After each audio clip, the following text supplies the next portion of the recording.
What up, everybody? Welcome to the channel. Today on Fitness with Frost, we're going to be going over some fitness tech tips with the Galaxy Watch 4. We're going to be going over a bunch of different tech tips, how to get Google more involved, how to text message a little bit better, and get the most out of your fitness on this band as well. But let's go ahead, get right into those tips.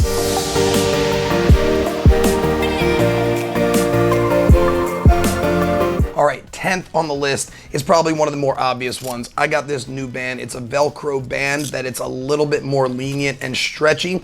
So when you're doing things like push-ups and your wrist flexion is up and down, it's gonna be a little bit easier for it to hold your heart rate instead of with our silicone bands that it comes with that aren't the best. I'll leave a link down for it down below.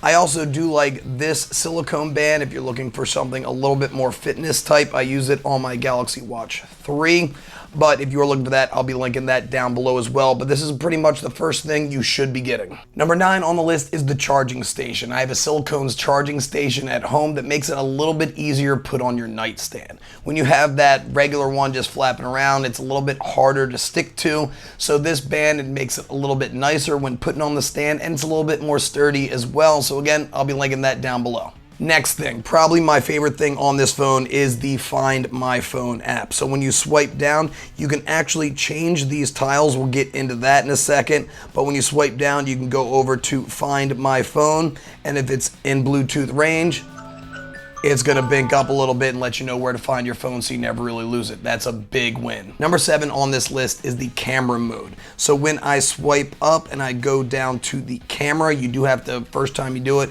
you have to give it a bunch of permissions, but of course I've already done that. It's gonna load the preview, so if you have this set up on a tripod nearby, you'll be able to use this to set it up. As you can tell, I'm in my garage.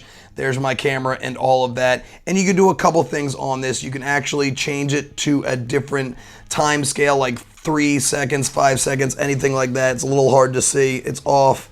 It's on 2 seconds and stuff like that. So it's a great little addition right on the watch itself. Number 6, I already alluded to, you can customize the crap out of it. That doesn't only count for the watch face that you only have to hold and hit customize. You could do this all on your phone as well. But other things, you can reorder your quick start menu by holding down, pressing minus, or moving it around. And you can also do the same thing with your tiles on the right side, again, holding it down. But the easy way to do this is in your Galaxy Wear app, picking it all up, and this is going to give you everything. So again, your apps, if you want to reorder your apps, that is your downward spiral. You can do the same thing by just holding on and moving it around, but you can reorder the apps the same way around here, moving it around.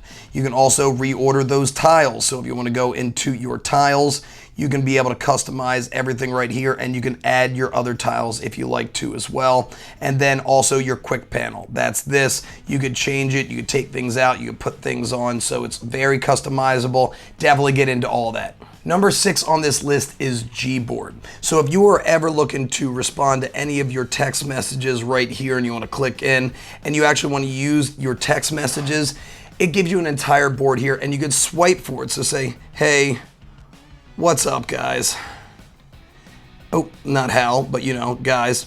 But it's so much easier to text rather than that T9 texting that it comes with Samsungs. You do have to actually go into your Play Store app on your phone.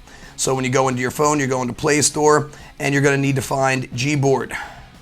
Gboard keyboard app. You'll go to the Gboard keyboard app and you will install it, and you want to install it on the Samsung device. As you can see, I've already installed it on there.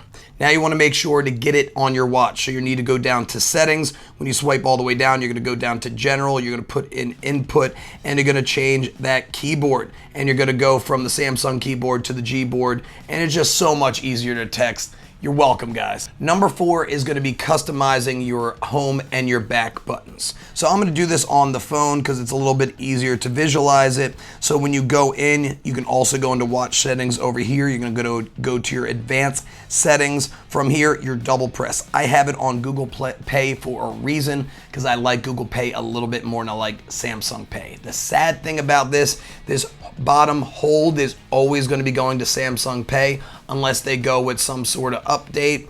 I'm going with Google Pay for now, but let's see how that goes. And also my press is going to be Wake Bixby. So that's my top right to Wake Bixby.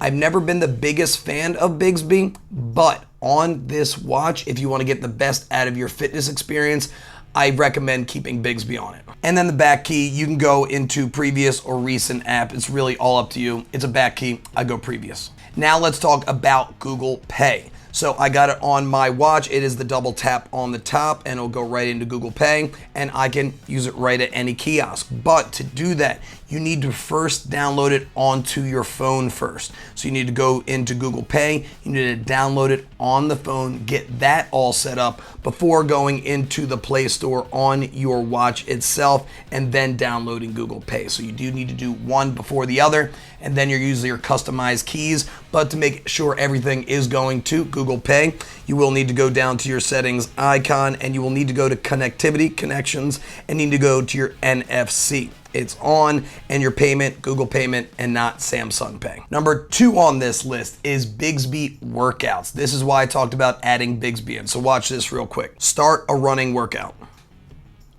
So as you can tell, it's going to go right into that running workout. You can tap to skip it and all that instead of waiting for that countdown. And now, say you were going from a run, now you need to go to push-ups. Start push-ups. So it's going to end that and then it's going to start onto your push-ups. Again, if you want to, you could skip it and go right to push-ups. Why is this important? Well, first, it's easier than just swiping through all your settings or finishing. Oh man, I want to go to pull-ups now. Start pull-ups. So a lot of things like this, it's going to again stop this exercise and start the new current one, and it's going to build it all into one workout instead of making it a multitude of workouts. So now it's in here, cool. It's starting. You know what? I'm done. I'm going to go ahead and finish. So when it is finished, 3 workouts are built into that 35 seconds. I didn't do 3 workouts in 35, but you get what I'm saying. You don't have to stop a workout and then start an entirely new workout. This is a great way to condense your workouts. Last but not least, the number 1 on my list is the continuous heart rate that is never turned on, and it's a little bit hard to find. So in your app, you will need to go to Samsung Health. When you do that, you're going to be scrolling all the way down to your settings. Then from there, measurement. This is where you can actually continuously measure your heart rate. I believe it's on every 10 minutes when you start. And also stress, measure continuously instead of manually. That's where it starts. Blood oxygen during sleeping, turning that on. And even your snore detection, you could turn that on right here as well. If you check out my full review on the Samsung Galaxy Watch 4, you'll see what the snore detection is all about. But if you have your phone nearby you, it'll actually record your snoring and the time of that snoring to let you know if your partner's like, you were snoring. I was like, no, I wasn't. Well, this is actually data to let you know about it. Well, hopefully that was very helpful for you guys. If it was, please smash that like button. And if you're looking for more tech reviews, please subscribe to the channel. Hit that notification bell so you guys will be the first ones to know when my new video comes out. And if you use my links down below, they are gonna send you over to Amazon, and a little bit of that purchase is gonna help me grow my channel. But as always, stay happy, stay healthy, and above all, stay positive. I'll see you guys in the next one. Bye.